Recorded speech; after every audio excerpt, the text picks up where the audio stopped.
See, he was a punk. The Blackbird said, I never kissed this guy's hand or any part of him. What do I care? So you want it? I'm thinking, the Blackbird said, staring at the ceiling. You have a Cadillac, that blue one. It was the same vivid light blue color as his grandmother's cottage on Walpole Island.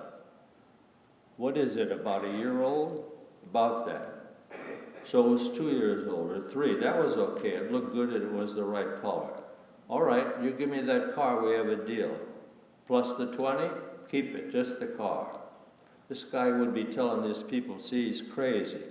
You can give him trading beads. But said over the phone, if that's what you want, Chief.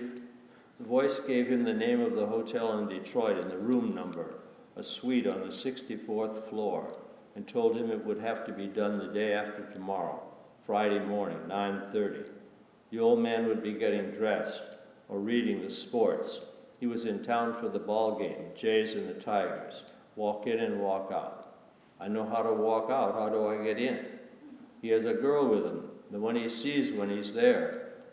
It's arranged for her to let you in. Yeah, what do I do with her? The voice on the phone said, whatever your custom allows, Chief. Confident now, listen to him. What else can I tell you? The Blackbird hung up the phone and stared at the ceiling again, picking out a crack that could be the Detroit River. Among stains, he narrowed his eyes to see as the Great Lakes. Ontario, Erie, Lake Huron. His name was Armand Degas, born in Montreal. His mother was Ojibwe. His father, he didn't remember, French-Canadian. Both were dead. When the phone rang, he had been trying to figure out why he drank so much. He was thinking now, as he began to picture a young girl in the hotel room in Detroit, he drank because he needed to drink. The girl would be young and very pretty. It was the kind they found for the old man. She'd be scared. Even if they told her you open the door, that's all you have to do, and gave her money. She'd be scared to death. He wondered if the old man would notice it. You didn't become old in his business missing signs. He wondered if he should wear his suit to go into the hotel. It was tight on him when he buttoned the coat. He'd drive to Detroit in the Cadillac and began to think about his grandmother, trying to picture her now, older than the old man he was going to see. He called him Papa, the guy who had his way a long time, but no more. The Blackbird saw himself drive up to the blue cottage in the matching Cadillac and saw his grandmother come out, then saw a young girl in a hotel room again, scared to death. But when the girl opened the door, she didn't seem scared. She was about 18 maybe, wearing a robe with long blonde hair down over her shoulders, like a little girl, except her expression wasn't a little girl's. She looked him over and walked away and was going into the bedroom as he entered the suite and saw the room service table and what was left of breakfast. The bedroom door was open. He could hear her voice saying something. This nice-looking young girl, not the kind he had expected. The Blackbird glanced at the bedroom but didn't see either of them. He walked past the room service table to the room's wide expanse of windows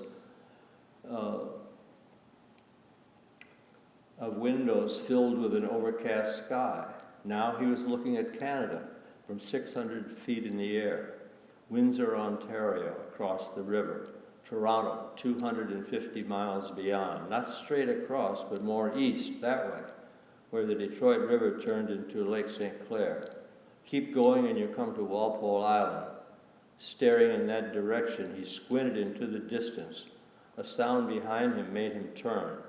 The old man they called Papa, head bent, showing the straight part in his white hair, combed flat, was pouring himself a cup of coffee. He stood at the room service table with a bath towel wrapped around his waist, white against tan skin, almost to his chest. This man who always dressed in style, a gold pin fixed to his shirt collar, always with a tan, but look how frail he was, dried up, aged in the sun. A bird could perch on his shoulder blades, hot to his collarbone. Now a shower was turned on. In there beyond the open bedroom door, the girl giving him privacy. Papa? The old man looked up, surprised and then frowning with the windows in his eyes, the same way he had looked when a government commission, the one investigating organized crime in Canada, asked him what he did for a living, and the old man said he was in the pepperoni business. He sold it to places they made pizza. He said with his accent and a note of hope, "You got something for me? From your son-in-law." The old man's hope left him and he said, "Oh, Christ," sounding tired. He looked down at the room service table but seemed to have forgotten what he wanted. He stared for several moments before looking up. "I told my daughter, don't marry that guy, he's a punk. She don't listen.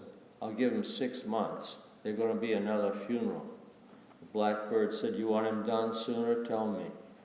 He saw the old man staring at him, frowning again, and he said, "You don't know who I am?" "I can't see you," the old man said, coming around the table, one hand gripping the towel.